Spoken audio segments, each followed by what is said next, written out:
Hey, check out these cheesy, crispy meatballs. Want to learn the secret how to get these this crispy? In this video, I'll show you how I do it. So the first thing we're going to do for these crispy, cheesy meatballs, which are so delicious, is we're going to cut up the cheese. So I want nice big squares because a good amount of cheese makes them taste really nice. And you're going to love how crispy these get. So tasty. So cut your cheese up. So get some good sized strips there. I'm just gonna take them, line them up, turn them sideways, cut them in nice squares. I used a marble cheese, but I've used just mozzarella before. I've used old cheddar. Old cheddar is really good. So use what you prefer and what you like the best. Really nice sized cubes there, which will make these really cheesy. So we'll take the cheese, put it on a plate, and set it aside for later. All right, now I have 2 pounds of regular ground hamburger, and we're gonna add the spices to it. I got Old Bay, I have pepper, celery salt, onion powder, which makes this really good. We got garlic, brings out the flavor. Gotta have some garlic. Then we have Italian spice. Oh, these are gonna taste meatballs. And then we got vegetable spice. And then we have oil, because we want this to be a bit moist. Alright, now I find it easier. I got the gloves on. I'm going to mix this up really good. Okay, now that I have that mixed up thoroughly, it has a beautiful smell. Gotta love them spices. What we're going to do next is we're going to take the cheese and we are going to make meatballs. Let me set this off to the side, bring the cheese in the center, get a better view here. So what you're gonna do is you make the meatballs the size you want, but I recommend don't make them too big, just because it makes it hard to cook these through. So because if you make one like this size, you'll see how large it gets when you put the cheese in. So all you do is you squeeze the cheese in the center, and you want to wrap the hamburger around evenly like that, and then make sure you pinch this together and you want to recombine the hamburger, and you want to roll it and work that a little bit. If you don't do that, what happens is the burger will break apart and the cheese will come out. And that's another issue when you get bigger balls. They're good, but a lot of times they'll break apart because the hamburger will shrink.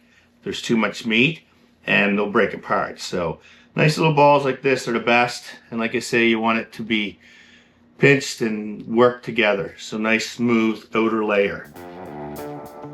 So another way you can measure them is take a small ice cream scoop, scoop that out, and that you could use as a measure, pretty much the same size. So let's do one large meatball to see how it turns out. Do a really large one. Here's a nice big piece of cheese. Wrap that around. Look at that. That's a spicy meatball. Or that's gonna be a spicy meatball. Alright, so I have the meatballs all done. You can see, got a variety of sizes just to try them all out and show you the difference in them. See how cheesy and crispy they get. I have breadcrumbs, some in the bowl.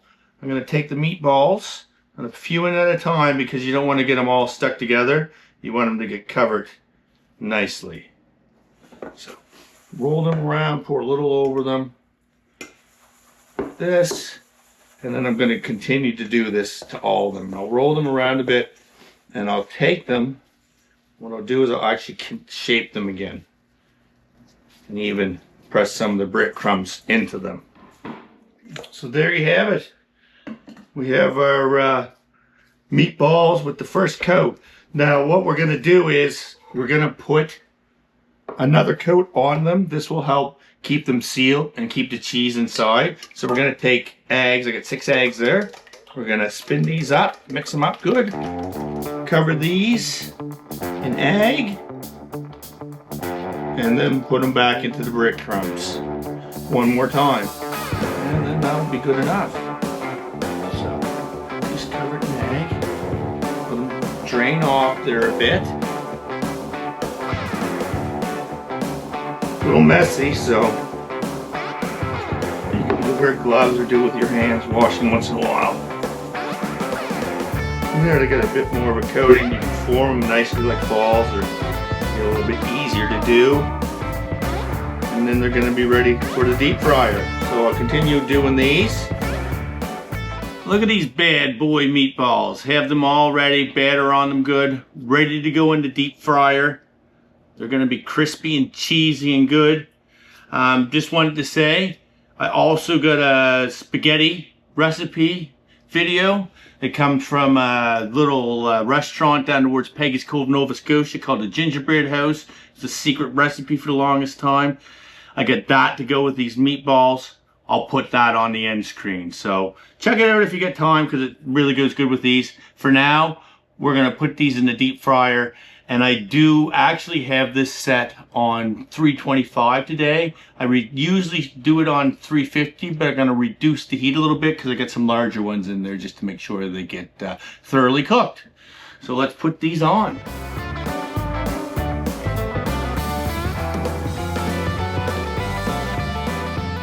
All right, so they've been on for about 3 minutes. Let's take a look at what they look like.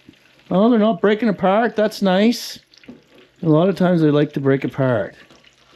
So let's leave them go for another 4 minutes. All right, so them smaller ones are done. I'll leave the larger one in for a little longer. All right, they're done. Deep fried, cheesy, crispy meatballs. Do me a favor, hit the subscribe, and let's cut into one of these and see what it looks like. So I'll come up close here. Cut down into that crust a little bit. Look at that. Nice cheesy. The burger's done. Oh, nice. Let's take a bite of the cheese.